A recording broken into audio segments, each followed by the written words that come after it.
Bonjour et bienvenue dans Le Crime du Mardi, le podcast d'enquête criminelle aussi captivante que troublante. Un mardi sur deux, laissez-moi vous plonger au cœur d'enquêtes entièrement fictives, mais construites comme de véritables affaires. Ici, tout est inventé, sauf le suspense.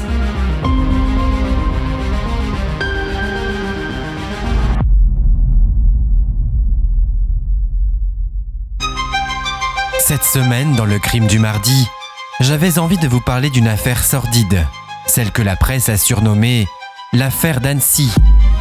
Une histoire terrible qui oscille entre règlement de compte et simple plaisir de tuer. Tout commence au lendemain d'un soir d'Halloween 2003 à Annecy, en Haute-Savoie. Le corps du jeune Nathan Rivet est repêché dans le célèbre lac, tout près de la commune de Sévrier. Un second corps, celui d'Anne Martin, est découvert quelques heures plus tard, de l'autre côté de la rive, flottant entre deux bateaux. Et le drame ne s'arrête pas là, puisque deux autres corps sont repêchés, ceux de Jordan Voué et de Jean Rivet.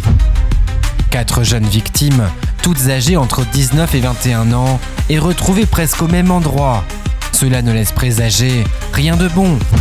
Mais alors, que s'est-il passé en cette nuit du 31 octobre 2003 ? Serait-ce une soirée alcoolisée qui aurait mal tourné ? Ou bien l'acte sordide d'un individu en quête d'adrénaline ? La réponse dans ce nouvel épisode du Crime du Mardi. Nous sommes le 31 octobre 2003 à Annecy. Comme chaque année, les rues pavées sont bondées, les citrouilles illuminent les fenêtres et les bars débordent d'étudiants déguisés. À quelques rues de là, dans un petit appartement situé proche de la gare, 4 jeunes amis débutent ainsi leur soirée autour de quelques bières. Jean et Nathan Rivet, 2 frères jumeaux âgés de 20 ans, sont heureux de recevoir Anne Martin, 21 ans, et Jordan Voué, 19 ans. Ces vacances de la Toussaint viennent marquer les premières retrouvailles du groupe depuis la dernière rentrée scolaire. Un moment important pendant lequel ils espèrent bien rattraper le temps perdu. Et leur soirée va être à la hauteur de leurs attentes. Du moins, jusqu'à ce que leur destin bascule à jamais. Il est un peu plus de 7h du matin, le samedi 1er novembre, lorsqu'un jeune pêcheur local, habitué des eaux calmes, remarque une forme inhabituelle à la surface du lac. Curieux, il rame de quelques mètres, s'en approche et hurle de terreur. Un corps flotte, ballotté par les vaguelettes. Il rejoint aussitôt la rive et contacte la gendarmerie. Une équipe de plongeurs est dépêchée sur place, tout comme la brigade nautique d'Annecy. Le périmètre est sécurisé et les premières constatations peuvent débuter. À 9h30 passées, un second appel parvient à la gendarmerie d'Annecy. Un plaisancier aurait aperçu, de l'autre côté du lac, ce qui ressemble à un corps humain coincé entre 2 bateaux. À l'arrivée des gendarmes, le doute n'est plus permis. Il s'agit bel et bien d'une jeune femme, la chevelure sombre flottant à la surface de l'eau. Pour les gendarmes, 2 corps en moins de 3 heures et sur la même portion du lac, il ne peut s'agir là d'une coïncidence.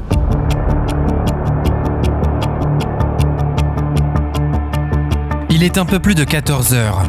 Les 2 corps repêchés au petit matin ont été transférés à l'unité médico-légale d'Annecy. Mais un appel vient une nouvelle fois bousculer la journée des enquêteurs. 2 silhouettes à moitié immergées ont été aperçues près de la rive, à quelques kilomètres seulement du premier site. Il s'agit des corps de 2 jeunes hommes d'environ 20 ans dont l'un d'eux présente les mêmes traits physiques que la première victime. Les 2 nouveaux corps sont amenés à leur tour à l'unité médico-légale afin d'être identifiés et autopsiés. Face à ces 4 corps, les enquêteurs sont confrontés à un premier obstacle de taille. Aucune victime ne possède sur elle des papiers d'identité et leurs empreintes sont inconnues des fichiers. Face à toutes ces incertitudes, il est décidé d'organiser une conférence de presse en fin d'après-midi. Et c'est face à un parterre de journalistes que le procureur de la République s'exprime pour la première fois. Il est 18h passé de quelques minutes lorsque le procureur de la République d'Annecy se présente face au parterre de journalistes. L'ambiance est lourde.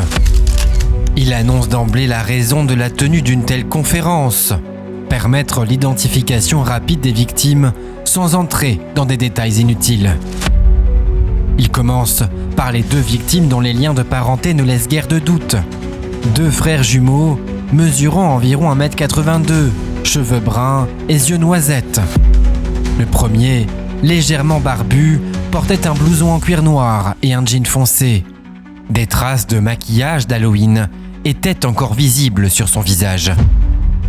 Le second, à la silhouette plus robuste, portait une veste marron usée et un pantalon clair. Quant à la 3e victime, c'est un jeune homme d'environ 20 ans, mesurant 1m70, d'une corpulence athlétique, aux cheveux blonds coupés courts, aux yeux bleus et vêtu d'un survêtement violet endommagé. En ce qui concerne la 4e victime, il s'agit d'une jeune femme d'environ 1m65, de corpulence fine, aux cheveux bruns et longs, aux yeux verts et habillée d'une longue robe noire et d'un manteau en laine sombre. La conférence se termine par les derniers mots du procureur de la République qui annonce que l'affaire est désormais reprise par la section de recherche de Chambéry spécialisée dans les enquêtes complexes. Il faut croire que la conférence de presse a porté ses fruits. Car il est tard dans la soirée quand un jeune homme se présente à l'unité médico-légale d'Annecy pour identifier les 4 corps découverts quelques heures plus tôt. Il se prénomme Mathieu Demaison. La veille, dit-il, il était en compagnie de 4 de ses amis, dont il est sans nouvelles depuis. Et malheureusement, les descriptions physiques énoncées lors de la conférence de presse correspondent à celles de ses amis. C'est ainsi qu'à 21h15, Mathieu Demaison identifie avec précision Nathan et Jean Rivet, Jordan Voué et Anne Martin. Un travail titanesque attend désormais la section de recherche de Chambéry. Prévenir les familles, déterminer les causes de la mort et découvrir ce qui a bien pu se passer dans la nuit du 31 octobre 2003. Mathieu Demaison devient aussitôt le témoin numéro 1 dans l'affaire d'Annecy. Il est reçu dès le lendemain matin dans les bureaux de la section de recherche. Et aux enquêteurs, il confirme avoir passé l'après-midi et une partie de la soirée avec ses amis. On lui demande alors de dérouler, heure par heure, leur journée. Et malgré les heures difficiles qu'il vient de traverser, c'est ce qu'il va s'efforcer de faire en étant le plus précis sur les détails.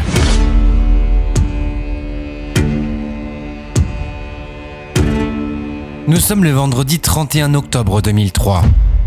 Il est un peu plus de 15 heures lorsque Mathieu Demaison arrive au domicile des frères Rivet. Jordan Voué, le plus jeune de la bande, est déjà présent, fier de son costume de zombie conçu par ses soins. Tous passent un bon moment, autour de quelques bières et de musique. Anne Martin arrive au domicile des frères Rivet un peu avant 16 heures. Elle s'excuse de son retard et précise avoir été retenue par ses parents, qu'elle n'a pas beaucoup vu depuis la rentrée scolaire. Mathieu Demaison précise aux enquêteurs qu'Anne étudie depuis le mois de septembre les arts dramatiques dans une université parisienne.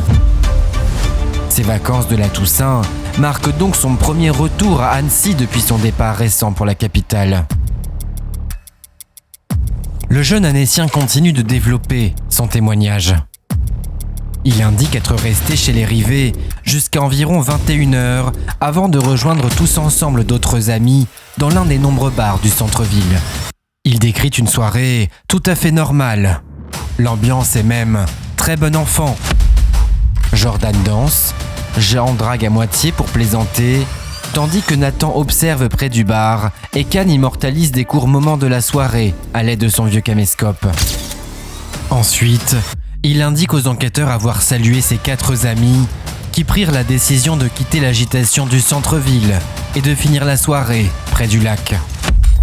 C'est ainsi la dernière fois qu'il verra ses amis en vie.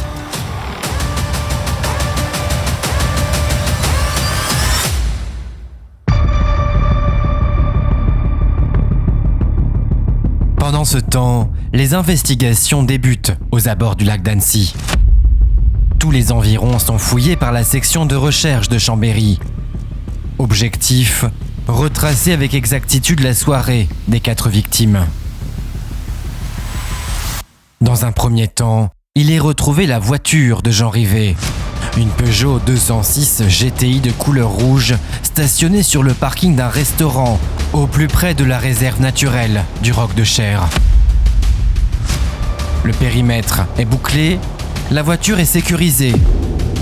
À l'intérieur, une veste est retrouvée ainsi que des papiers au nom de Jean Rivet. Les enquêteurs procèdent donc au relevé d'empreintes et au prélèvement de fibres, cheveux et autres traces. Mais à quelques mètres de là, les enquêteurs sont sur le point de faire une seconde découverte essentielle. Au cœur de la réserve, cette fois-ci, tout près du lac, c'est une scène terrible qui les attend. Une scène qui laisse imaginer la gravité des événements qui se sont produits la veille. Au sol est retrouvée une couverture recouverte de sang, des bouteilles de bière vides, des mégots, un caméscope dont la cassette a été soigneusement retirée, ainsi que des tessons de bouteilles recouverts de sang, ayant pu servir à tuer les victimes. Ce sang, il y en a absolument partout. Sur les arbres, sur les feuilles mortes, sur l'herbe, la scène est un véritable carnage. Les enquêteurs viennent-ils de mettre la main sur la scène de crime la plus terrifiante de leur carrière ? Ils sont sur le point de le découvrir.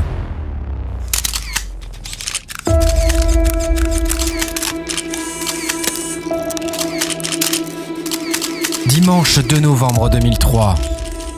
Il est 14h lorsque le procureur de la République s'avance face aux journalistes.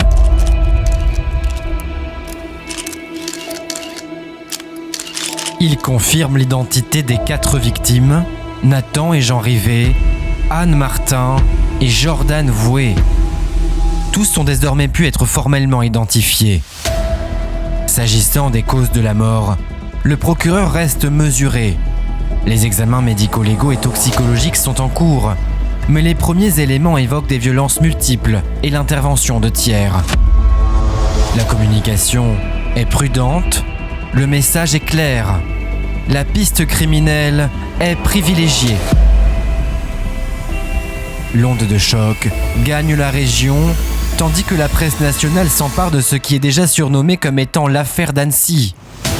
Et afin de rassurer la population, le procureur de la République annonce qu'une perquisition est en cours au domicile d'un premier suspect.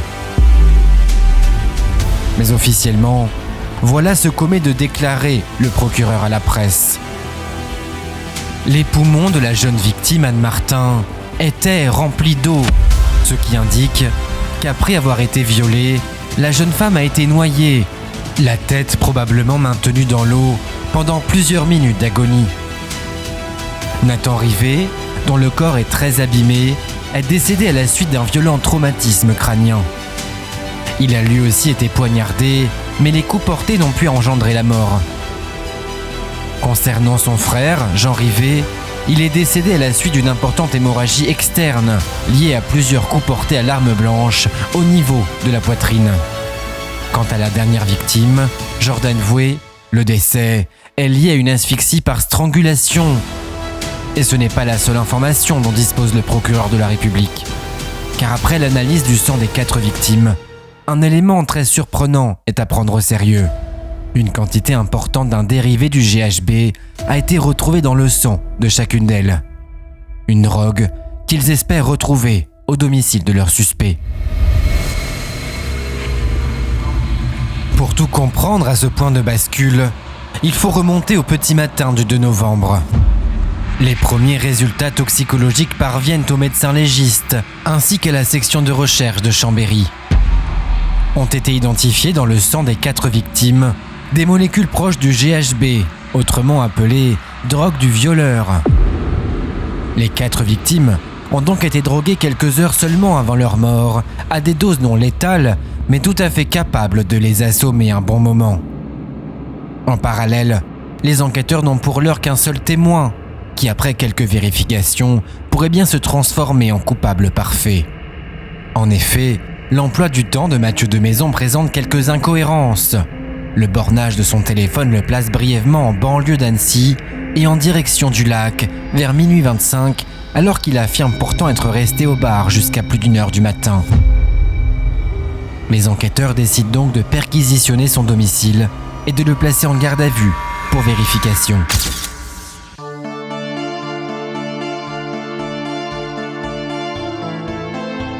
Mathieu Demaison est placé en garde à vue un peu avant 11 heures du matin, le dimanche 2 novembre 2003. Il est emmené en salle d'interrogatoire, tandis qu'une équipe investit son appartement. S'il est impliqué, on pourrait retrouver des vêtements tachés, des traces de produits ou la cassette manquante du caméscope. Mais quelques heures seulement après le début de sa garde à vue, la piste s'effondre. Son alibi est confirmé par plusieurs témoins. Il était bel et bien dans 2 bars distincts jusqu'à une heure très avancée. La perquisition ne révèle quant à elle ni traces biologiques suspectes, ni stupéfiants, ni un quelconque support vidéo. Le bornage litigieux s'explique par le vol de son téléphone, qu'il a omis de préciser dans sa première déclaration. Mathieu passe donc de suspect numéro 1 à témoin clé.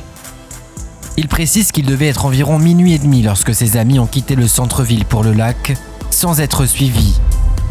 Les enquêteurs doivent donc reprendre l'enquête au point de départ, le bar.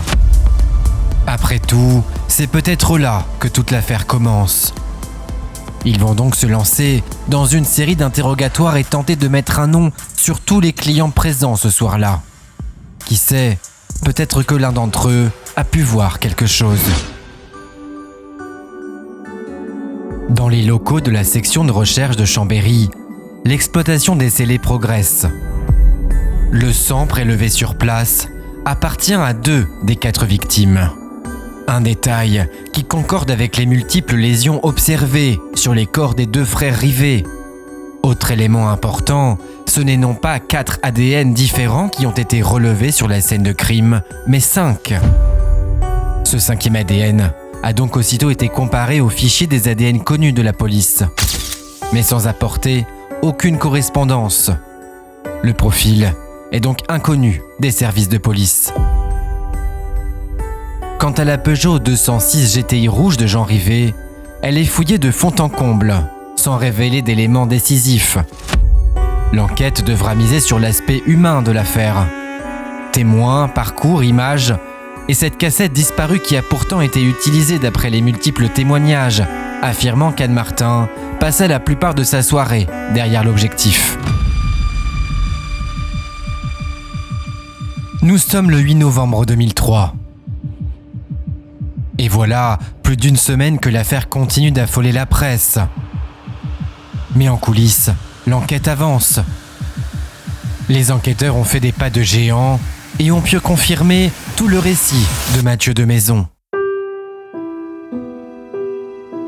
En effet, les témoignages des clients du bar confirment tous que les 4 jeunes ont bel et bien quitté les lieux vers minuit, à bord de la Peugeot 206 de Jean Rivet. Des caméras de surveillance permettent d'ailleurs de tracer leur itinéraire jusqu'à la réserve du Roc de Cher. Et il est près de minuit 30 quand la 206 se gare sur le parking du restaurant Le Caligan, situé en bordure de la réserve. Des clients encore présents confirment avoir aperçu 4 jeunes sortir d'un véhicule avant de s'engager sur un petit chemin qui mène au lac. Mais ce n'est pas la seule information donnée par les clients de l'établissement. En effet, ils affirment qu'un second véhicule, un break de couleur sombre, est arrivé 10 minutes plus tard. Un homme en serait descendu avant de prendre le même sentier que les 4 jeunes. Pour les enquêteurs, c'est le premier élément franchement percutant. Et si cet homme était le meurtrier qu'ils recherchent depuis plus d'1 semaine?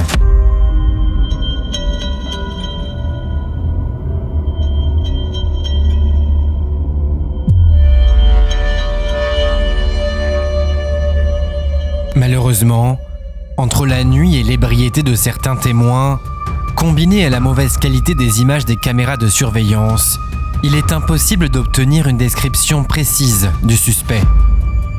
Tout s'accorde néanmoins sur 2 points.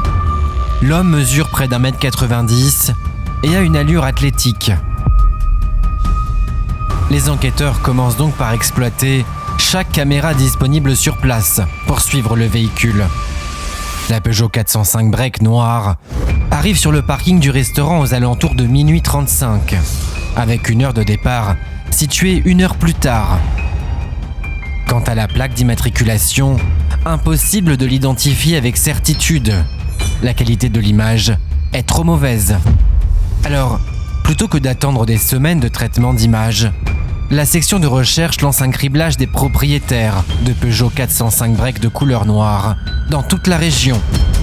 Et 3 profils distincts se détachent. Un père récemment divorcé, un homme sans emploi au casier chargé et un ancien militaire au passé violent. 2 d'entre eux sont interpellés, tandis que le 3e reste introuvable.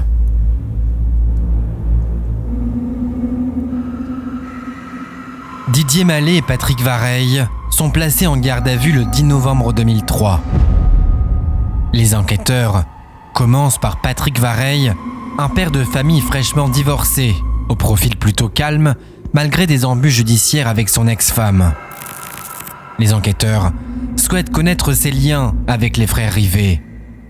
Ils savent d'ores et déjà que Patrick Vareille habite dans l'immeuble des Rivet et plus précisément dans l'appartement du rez-de-chaussée, situé sous celui des frères jumeaux.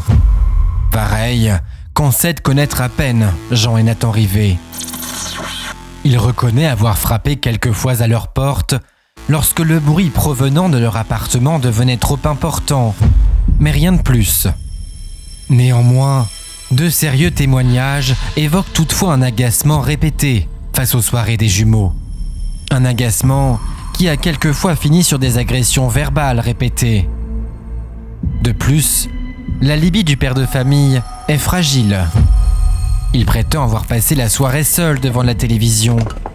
Mais aucun appel téléphonique ni aucun usage d'Internet ne peut ainsi confirmer ses dires. Les enquêteurs décident donc de prolonger sa garde à vue et de lui prélever un échantillon ADN afin de le comparer au 5e ADN découvert sur la scène de crime. Et si un simple conflit de voisinage avait dégénéré en quadruple meurtre? Dans la pièce voisine, Didier Mallet est à son tour entendu par 2 enquêteurs aguerris. Propriétaire d'une Peugeot 405 break noire, il a été aperçu dans plusieurs bars proches de ceux fréquentés par les victimes quelques heures avant leur mort. Son casier judiciaire, contrairement à celui de Patrick Vareille, est lourd. Tentative de viol, cambriolage, violence. Son casier judiciaire rend son profil intéressant aux yeux des enquêteurs. Un profil certes intéressant, mais dont l'ADN figure déjà dans les fichiers de la police. Ce dernier aurait donc forcément matché avec celui retrouvé sur la scène de crime. Alors, après plus d'1 heure à clamer son innocence, les enquêteurs le reconduisent en cellule, jusqu'au retour des derniers résultats ADN.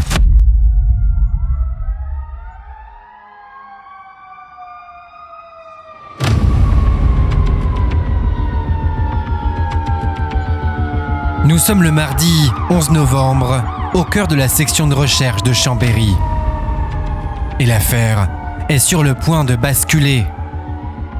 En effet, les résultats ADN tant attendus tombent enfin. Ni Vareille, ni Mallet ne correspondent à l'ADN de l'inconnu. Les regards se tournent désormais vers le 3e nom, celui de Frédéric Lemarquis, ancien sous-officier du 27e bataillon de chasseurs alpins d'Annecy radié à la fin des années 90 pour violences répétées. Propriétaire lui aussi d'une Peugeot 405 break de couleur noire et domicilié à Sévrier, tout près de la scène de crime, les enquêteurs ne peuvent passer à côté de son passé d'ancien militaire violent qui colle parfaitement au profil. Le problème, le marquis reste introuvable.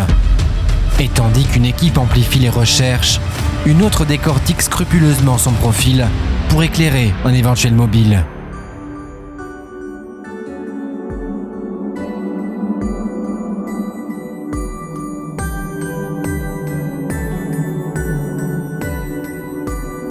Frédéric Le Marquis naît à Toulouse en 1957. Fils unique d'une famille ouvrière, il grandit dans un environnement strict, marqué par l'autorité d'un père brutal et d'une mère effacée. Gamin incapable de tenir en place, il s'engage dans l'armée à l'âge de 18 ans et intègre ainsi le 27e bataillon de chasseurs alpins basé à Annecy. Dans les années 80, Frédéric Le Marquis participe à plusieurs opérations extérieures, comme au Liban ou dans les Balkans. Il est d'ailleurs décrit comme un soldat compétent, courageux, mais quelque peu instable. Ses accès de colère lui valent plusieurs sanctions disciplinaires au fil des ans. Il est donc radié en 1998 après près de 20 ans de loyaux services pour violences répétées envers des camarades et pour comportements incompatibles avec la discipline militaire. Mais le marquis, malgré sa radiation, a du mal à quitter la région. Il s'installe donc à Sévrier, dans une petite maison héritée d'un grand-oncle décédé. Frédéric Le Marquis est décrit par ses voisins comme solitaire, taciturne et parfois même inquiétant. Toujours vêtu de noir, la silhouette imposante, il passe ses journées à bricoler et ses soirées à sillonner la région au volant de sa 405. L'ancien militaire semble vivre de ses petites pensions payées par l'armée et de quelques travaux de jardinage ou de mécanique payés en liquide. Un homme au profil violent et aux habitudes douteuses. Un homme qui colle parfaitement avec le profil du suspect recherché. Mais les enquêteurs le savent, pour aller plus loin dans l'affaire d'Annecy, il faut pouvoir mettre la main sur le marquis. Et pour l'heure, il faut bien reconnaître que cela semble mal parti.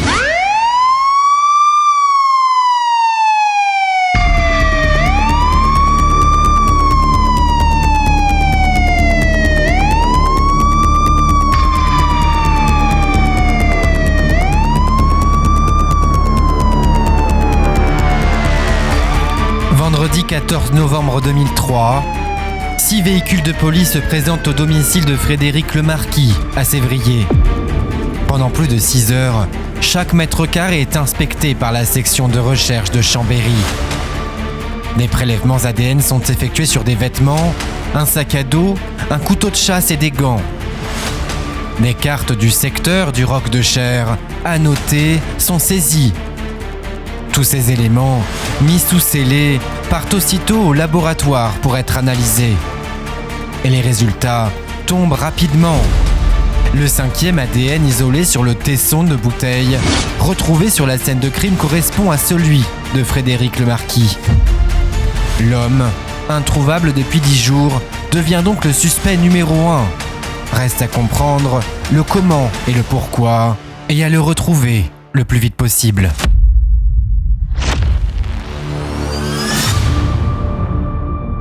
L'ancien militaire, jugé hautement dangereux, est aussitôt inscrit au fichier des personnes recherchées et un signalement est transmis aux frontières et à Interpol. Les enquêteurs savent qu'il a de l'avance et qu'il pourrait viser la Suisse ou l'Italie. L'analyse de ses mouvements bancaires révèle un retrait de 4 500 € le 27 octobre, soit 4 jours avant les faits.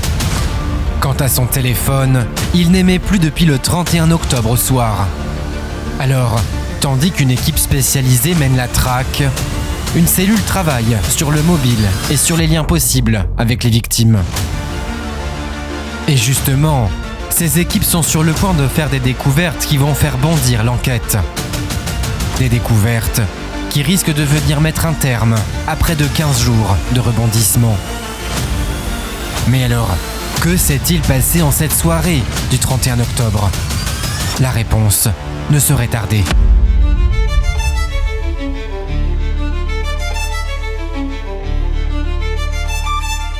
Trois jours plus tard, au petit matin, une Peugeot 405 break immatriculée au nom de Frédéric Lemarquis est retrouvée sur le parking d'un supermarché de Sévrier. Le directeur explique ne pas l'avoir vu quitter l'emplacement depuis au moins 8 jours. Mais alors, où est donc passé leur suspect ? Pourquoi avoir abandonné son véhicule à la vue de tous sur le parking d'un supermarché ? Le véhicule est quant à lui passé au peigne fin. Et très vite, les enquêteurs découvrent de multiples taches de sang dans le coffre et sur les banquettes arrière.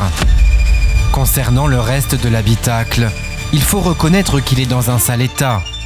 Le sol est recouvert de détritus, tandis qu'une forte odeur de cigarette habite l'intérieur du véhicule. Et au milieu des détritus, les enquêteurs mettent la main sur une cassette vidéo qu'ils envoient en urgence au laboratoire. Et s'il s'agissait de la cassette issue du caméscope d'Anne Martin, l'une des 4 victimes. Et si cette cassette contenait la preuve ultime de la responsabilité de Frédéric Lemarquis ? À Chambéry, les experts débutent l'analyse de la cassette vidéo. Elle est maculée de sang et 3 empreintes digitales y sont relevées, toutes attribuées à Frédéric Lemarquis et Anne Martin. Quant aux images contenues dans la cassette, elles sont sombres mais parlantes. Des rires, des voix, la nuit au bord du lac. On distingue à travers les lueurs de la lune les silhouettes de Jean et Nathan Rivet, ainsi que celles de Jordan Voué. Derrière la caméra, Anne Martin rit avec ses 3 amis. Puis la vidéo s'arrête avant de reprendre quelques secondes plus tard. Cette fois-ci, parmi les rires des 4 victimes, un 5e semble s'être ajouté à la liste. Malgré l'obscurité, les experts reconnaissent formellement Frédéric Lemarquis, rire et partager des bières avec les 4 jeunes Annéciens. La couverture, les bouteilles, Anne derrière la caméra qui rit avec ses amis. Ce que l'on avait imaginé comme un drame gratuit et impulsif n'en est peut-être pas un.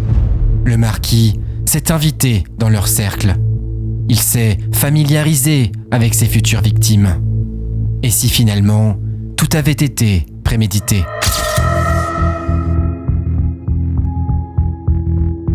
Très vite, les analyses viennent confirmer l'hypothèse de la préméditation. Des traces de GHB sont détectées dans 4 bouteilles de bière retrouvées sur la scène de crime. Des bouteilles de bière d'une marque différente que celle probablement achetée par les 4 jeunes. Tout laisse donc croire que Frédéric Lemarquis a pu arriver avec son propre pack, dans lequel il avait dissous à l'avance une drogue cousine du GHB. Les enquêteurs le savent, il faut désormais le retrouver au plus vite, car Frédéric Lemarquis est désormais l'homme le plus recherché du pays. Ce qu'ils ignorent, c'est qu'il va leur falloir encore quelques semaines de recherche. Mardi 16 décembre 2003. Il est un peu après 11h lorsqu'un appel retentit à la gendarmerie d'Annecy. Un pompiste, que nous appellerons Pierre, est catégorique. Frédéric Lemarquis vient d'entrer dans sa station pour faire le plein d'une Citroën BX blanche. Le propriétaire, les yeux rivés au téléviseur depuis des semaines, dit avoir reconnu le visage vu au journal télévisé. Mieux encore, il a noté la plaque d'immatriculation. La section de recherche de Chambéry est immédiatement alertée. La BX appartient à une certaine Françoise Onx, connue des services de police. Pour la première fois depuis 5 semaines, les enquêteurs tiennent enfin une piste solide.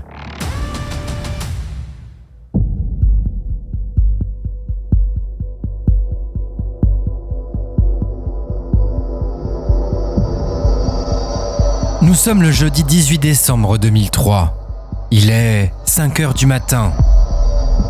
Une trentaine de gendarmes s'approchent du domicile de Françoise Onx, 62 ans. Après 48 heures de surveillance, il ne fait plus de doute quant au fait que le suspect numéro 1 se cache à l'intérieur. Alors, à 5 heures passées, la porte du pavillon est forcée. Françoise Onx est interpellée sans signe de résistance, tout comme son compagnon présumé, Frédéric Le Marquis. Ils sont tous deux placés en garde à vue et conduits en salle d'interrogatoire. En salle d'interrogatoire, Françoise Onx ne parvient pas à trouver les mots pour justifier les actes qui lui sont reprochés. Face aux enquêteurs, la compagne de Le Marquis est aux abois. Elle reconnaît avoir apporté son aide à Frédéric Le Marquis, sans pour autant avoir pris pleinement conscience de la gravité des faits qui lui sont reprochés. Lorsqu'on lui demande si elle était au courant des actes commis par son compagnon, Françoise Onx hoche la tête. Même si le couple n'en a jamais vraiment discuté l'un avec l'autre, elle indique l'avoir retrouvé au lendemain matin du quadruple meurtre, allongé sur son canapé, les vêtements recouverts de sang. Le quinquagénaire ne semblait plus se souvenir de grand-chose sur le moment. Elle crut même qu'il était sous l'emprise de drogue.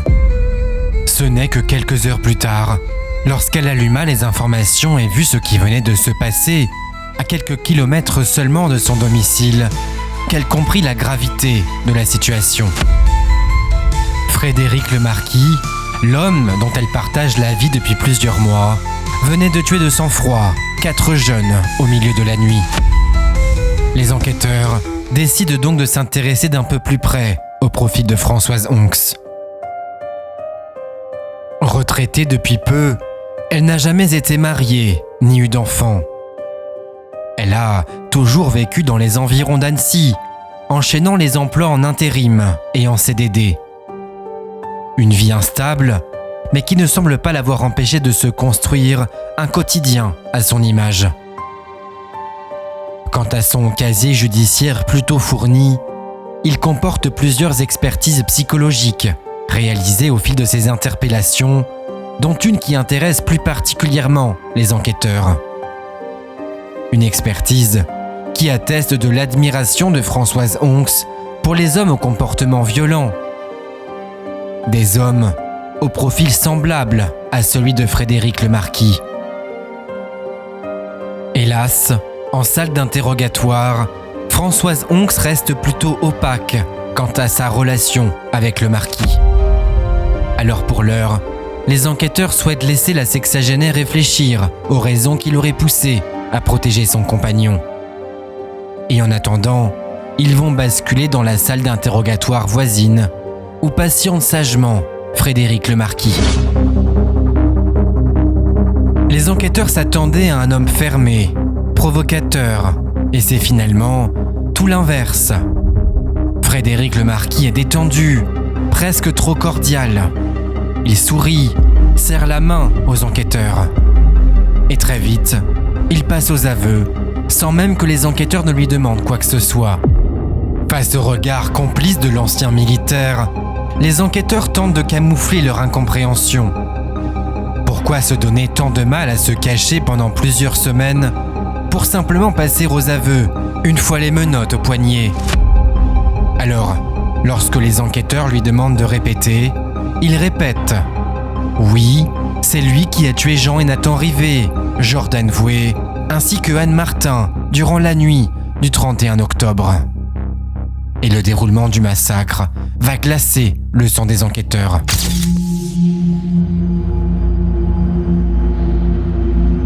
Nous sommes le 31 octobre au soir.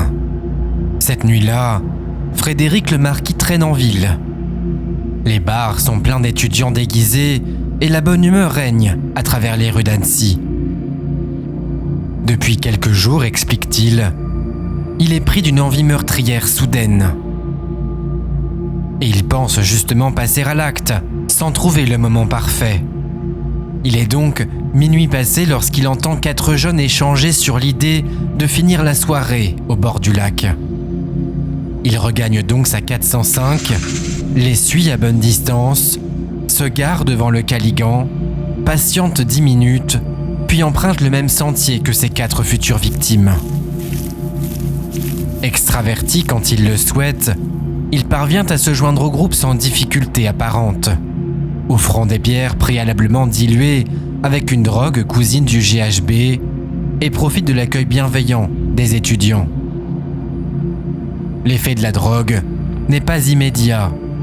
Les échanges se prolongent, la confiance s'installe, puis les corps faiblissent. Nathan, pour qui les effets tardent à faire effet, comprend que quelque chose ne va pas. Alors, face à l'état de ses amis qui ne cessent de se dégrader, il monte le ton face à le marquis. Et c'est là que l'altercation dégénère. Nathan encaisse des coups répétés à la tête et est poignardé à plusieurs reprises à l'aide de tessons de bouteilles avant de s'effondrer. Ensuite, c'est au tour de Jean, qui, encore conscient, tente de prendre la fuite. Il est poignardé à plusieurs reprises à l'arme blanche au niveau de la poitrine. Quant à Jordan, le plus jeune de la bande, il essaye malgré son état vaseux de venir en aide à son ami, qui se vide de son sang. Mais le marquis l'attrape au niveau du cou, le maintient au sol et l'étrangle. À quelques mètres de là, Anne, semi-consciente, est agressée sexuellement avant d'être traînée par les cheveux jusqu'au bord du lac, dans lequel elle sera maintenue la tête sous l'eau pendant plusieurs minutes. Le marquis explique ensuite être retourné à son véhicule afin de récupérer plusieurs bâches achetées quelques jours plus tôt. Il y place chacun des corps et les remonte un à un dans sa voiture sans jamais être repéré par les derniers clients du restaurant ni les caméras de surveillance. Il finit par se débarrasser des corps en reprenant la route du domicile de Françoise Onx, animé par une rage qu'il n'est pas prêt de laisser derrière lui.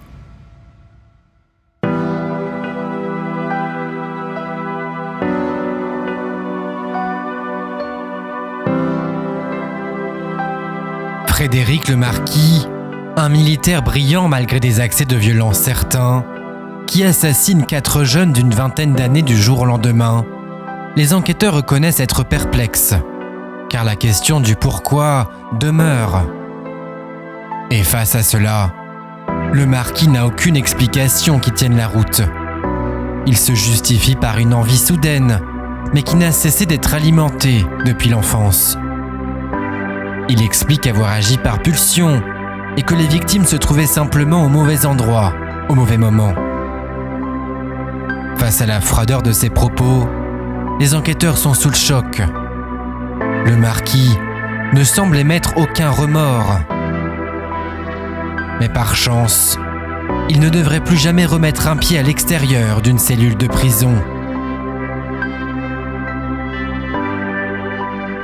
Quelques jours plus tard, à quelques heures de Noël, les familles des 4 victimes, accompagnées de milliers de personnes, marchent en silence dans les rues d'Annecy.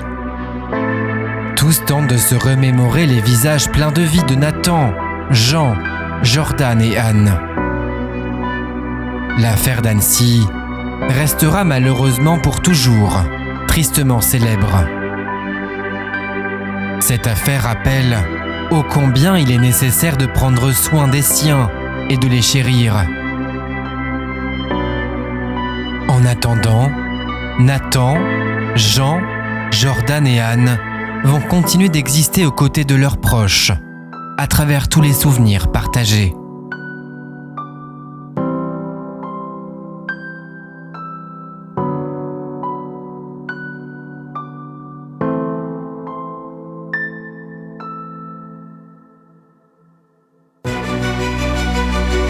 Vous venez d'écouter une nouvelle enquête du crime du mardi.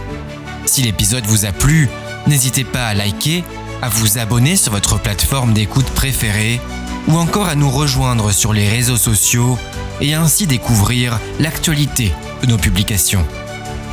Merci d'avoir été au rendez-vous et à très bientôt dans le crime du mardi.